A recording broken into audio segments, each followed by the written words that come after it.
Two brands, Everest and MDH, is currently under the scanner for four of their products, which Hong Kong and Singapore regulators have flagged off as products that contain carcinogens beyond the permissible limit. Now, this part is important.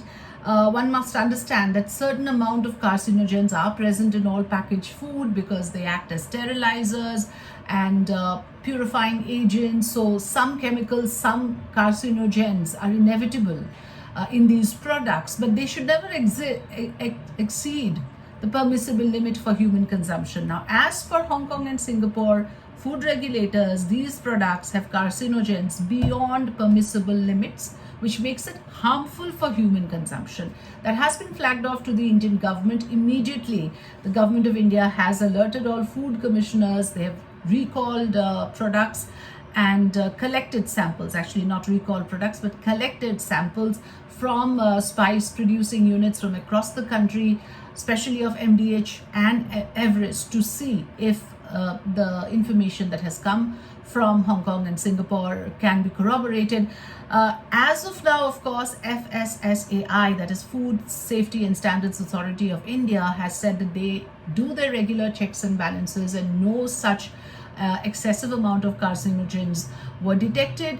But since this has now come up, there has to be another round of more stringent checks in this regard. The report is expected within the next 20 days. I have had a very interesting conversation with two health experts, head of medical oncology in Reliance Hiranandani Reliance Hospital in Mumbai, Dr. Sevanti Limaya, and I also spoke to a well-known nutritionist, Mr. Charan Panjwani, who is also the founder of the Fit Bear. Both these experts spoke extensively about this particular issue, about the use of carcinogens. There's something called ethylene oxide. The presence of this has been flagged off as alarming in the spices that I just mentioned. So I urge you to see the full video, which is on YouTube on the platform of Free Press Journal, so that you get a larger understanding of what this issue is about. The question, of course, remains that what do we do to protect ourselves? How do we protect ourselves from these products of daily use? It's a very common household item in Indian kitchens, whether it is the fish curry masala, the curry powder, the sambar masala. These are everyday use spices. And for the longest time, in fact, the understanding was that Indian spices are good for health.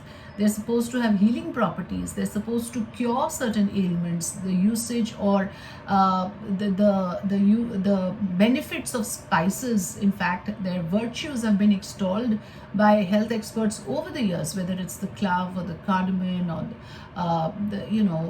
all of these spices, particularly that we use in our daily food, are known to be actually stuff that are useful or good for our health. But suddenly now the debate or the focus is around these packaged masalas, the ground masalas. So like I said, these two health experts have spoken in great detail, but I'll give you 5 big takeaways from the conversation. And if you want to know more, you can watch that video. The 5 takeaways from the conversation that I had is: number 1, all packaged products will have certain amount of carcinogens. They cannot be eliminated. The idea is to consume in moderation. So takeaway number 1 is that whenever you consume something in lesser quantity, it is less likely to be harmful.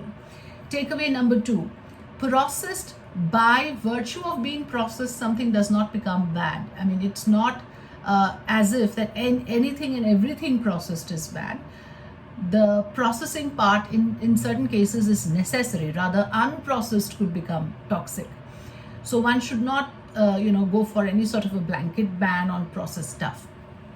When it comes to takeaway number 3, when it comes to packaged food, the idea is to educate ourselves, and the idea is to completely make ourselves aware on the ingredients in that product. So how can we do that? We got to read the nutritional information. It's written in very small fonts, and most of us don't bother to read it, because the font size itself becomes a deterrent. But here is something that we must do as a matter of caution, to read the nutritional information, and then at least we know what is the level and quantity of a particular ingredient that we are consuming, and we can, if we have that information, control the quantity. Takeaway number 4: food products and our food habits does contribute to cancer risk. 20% of cancers, according to Dr. Limaya, could be because of family factors, things that run in the family, but 80% of the factors are to do with external stuff, and part of it is also to do with the food we consume. So it is not as if there is no cancer risk because of our high consumption of packaged food, and because of the presence of carcinogens in packaged food, and because of our large dependence on packaged food.